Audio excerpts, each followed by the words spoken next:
আল্লাহ রব্বুল আলামিন বলল, তুমি কলেমার শেষ অংশ লেখনি কেন? কলম ভয়ে কাঁপতে কাঁপতে বলল, হে আমার রব, আপনি পাক পবিত্র, আপনি এক অদ্বিতীয়, আল্লাহ ছাড়া তো কোনো উপাস্য নেই।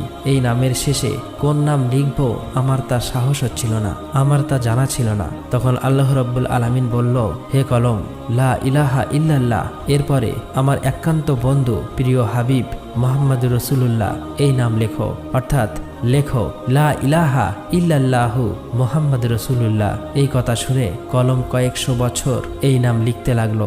অতঃপর মহান রব্বুল আলামিন আর সে মুহাল্লার উপর বিশাল বিশাল স্তম্ভ সৃষ্টি করলেন এবং সেগুলি 7 তবক জমিন আসমানের ভিতর পুঁতে রাখলেন। তাফসীর কারকরা উল্লেখ করেছেন যে একটি স্তম্ভ থেকে আর এক স্তম্ভ দূরত্ব 700 বছরের পথ। তারপর আল্লাহ তাআলা আরশ সৃষ্টি করলেন এবং এই আরশ বহন করার জন্য সামান্য কয়েক মুহূর্তে 4